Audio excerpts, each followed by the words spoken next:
like him would be better served to learn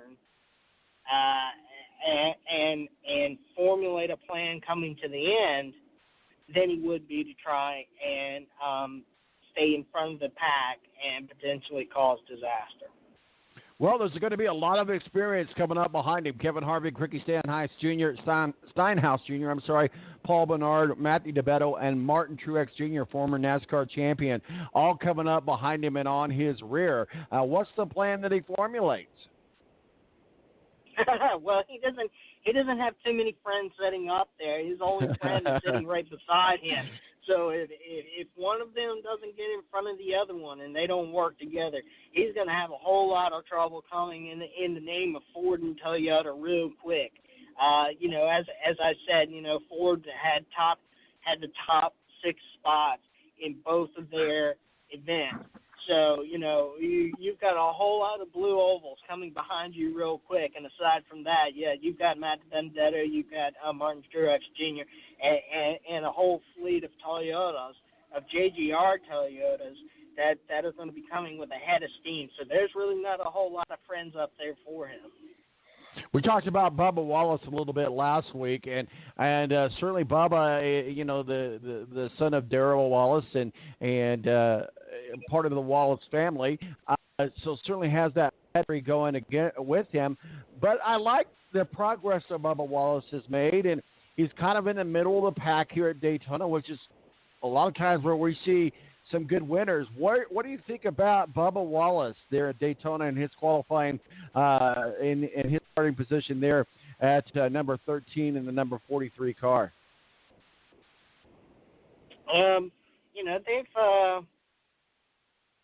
I think Richard Petty Motorsports is still building upon their move over to Richard Childress Racing. Richard Childress Racing has a very good restricted plate package that they put together. Austin Dillon won last year. But as far as Richard Petty Motorsports' alliance with them, they're still building upon that right now. I think there's some steps and some strides that they need to make some throughout the year and some measurements that they need to get to. However, excuse me. However, you can't really count anybody out. Unfortunately, being in the middle part of that pack, disaster is going to strike and you're going to have nowhere to go. So if he can avoid that disaster, I think that's going to play into how he finishes throughout the race. But capable enough, he's very capable of doing so. We've seen him win in events both in the Camping World Truck Series and the Xfinity Series. So he's not for lack of talent. I think he's a quiet talent. I think he's somebody that is an up-and-comer like Ryan Blaney. We don't traditionally talk about them a whole lot, but they are a wealth of talent within the field, and they learn from one another, and they continue to learn from one another. And when one is performing well, the others are learning from those guys like, Bubba Wallace or Ryan Blaney or Chase Elliott because they're just continuously learning from one another. I think that that team is just going to have to watch out for the big one. They're going to have to watch out for some of these smaller events that will happen throughout the race.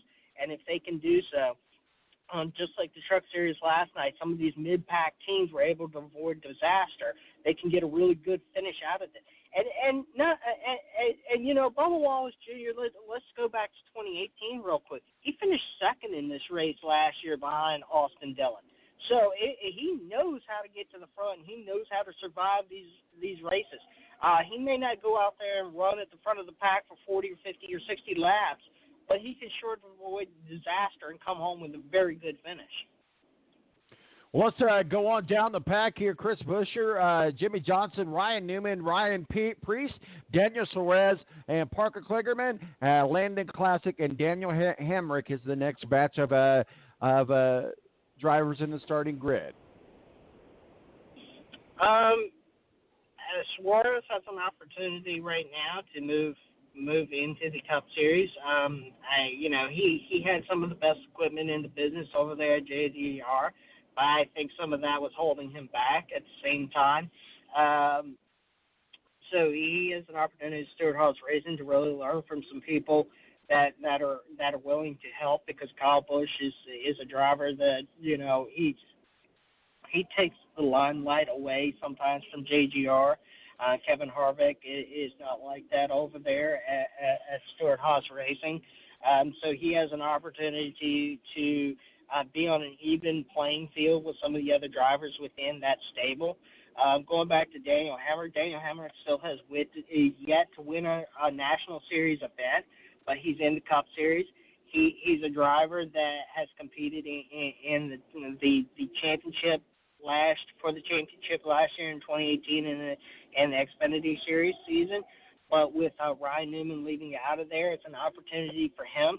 He's another quiet driver. He's a driver that has traditionally he's done very well in all of his events. He's kept equipment clean. He's not tore up too many things. He's just really at this point he needs that first win to kind of break out of his mold and move to the next level. Let's talk about the Busch brothers, Kyle and Kurt, Daytona 500. They're either a gang of thugs or somebody you want on your side, one or the other. You either love to hate both of them. But the Kyle and Kurt show, what say you for Daytona 500?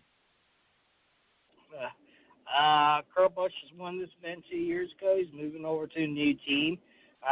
He's a driver that has help teams build better performance within their cars. He's done that at several of his previous teams that he's worked for, and I think that's why CGR has brought him over. They brought him over because he can tell them how to get better. Is he going to come out here and is he going to win the Daytona 500 again this weekend? I don't know. I mean, I think there's an opportunity for him to do so, and I think, but for them, it's a season goal to get better as a whole at CGR, and I think this is where they start is this weekend at the Daytona 500 is getting their cars better. Kyle Larson has won multiple times for them, but overall they've been up and down on a roller coaster, and they're looking for stability. Kyle Busch, on the other hand, he's still looking for a win in this race. Can he do it this weekend? I mean, he has much as opportunity as everybody else does in this event. We don't always talk about him sometimes at these restrictor plate races, but when we do, he performs very well, and he's done so in other events in restrictor plate racing. I think for him, he's looking to gain a win in this event, just like Denny Hamlin did several years back. We're talking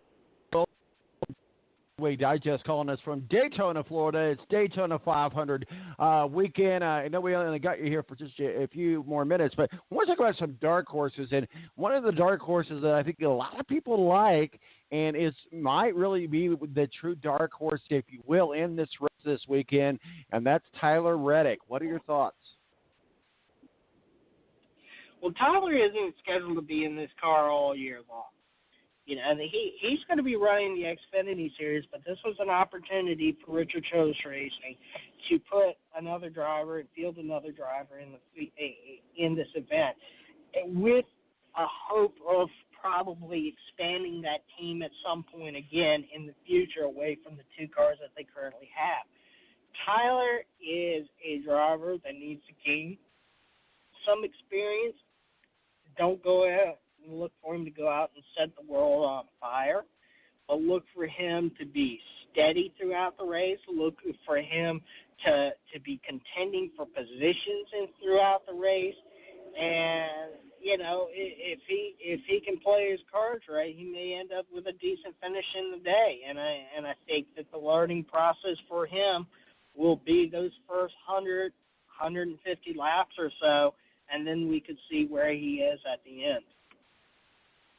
Let's talk about the other set of brothers, the Dillon brothers, Richard Childress' grandchildren. Austin Dillon driving that fame number 3, got him a championship at Daytona last year. And, of course, his brother Ty Dillon, who's making a name all by himself. These Dillon boys, I think a lot of people discounted them at first because they're the pedigree, they're the children's grandchildren. They're just here because of who they are.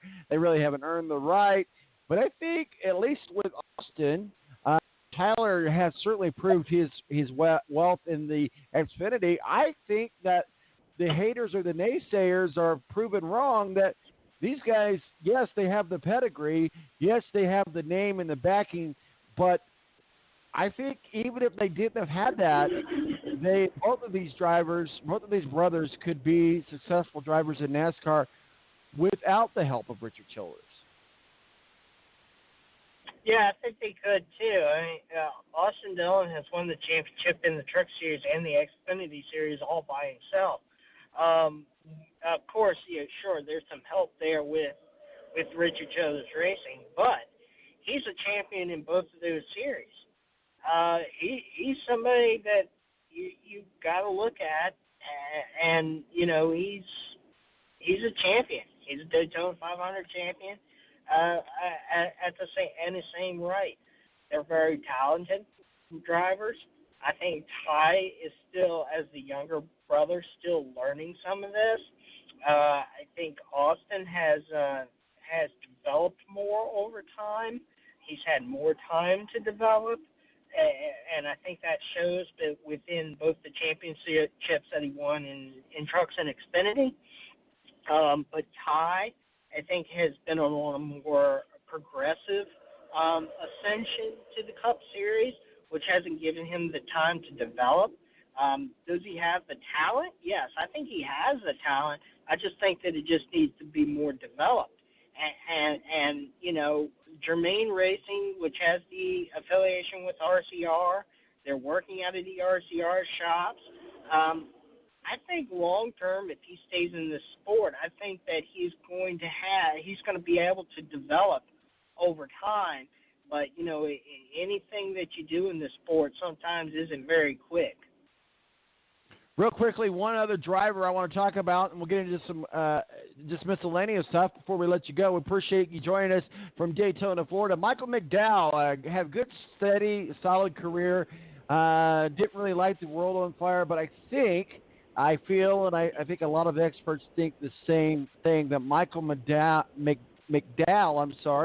has had a good career, a good, steady career, but maybe he's going to start looking at other things to do. I would say that possible at some point. Yeah, he was at Michael Waltrip Racing. He's been at other places. He came over to Front Row Motorsports last year. You know, you're right. I think that he could, some point in the future, start looking at something else. What that is or when that is, I'm not sure. But at least for right now, we do have him in the Cup Series. Front Row Motorsports is trying to get better and build new cars and new chassis and new engines from Roush Yates. I think they're looking to turn that team around from that mid-pack 20th place finishers to more top 10s and top 15 finishers. They're working slowly and methodically to do that. But with Michael McDowell, he has a lot. He does have the experience in this series, and with David Reagan and Matt Tiff that are over there, both of them are still fairly young. David Reagan did run for Roush. He did win an event down in Talladega, but you know, experience level overall, I think the maturity and the experience level is probably falling on the shoulders of McDowell, and he could be the steady rock over there for them to balance the veteran to rookie young driver status that they have in their stable, and I think that helps. And he does have. You know, every team needs something like that. If you have just a whole crop of young drivers on the team, you know, that it can get a little wild and crazy. But, you know, he could be the steadying rock over there. Not to say that Matt Tiff and David Reagan are wild and crazy drivers or wild and crazy people in life, but they're still fairly young themselves, and to have Michael McDowell there can help balance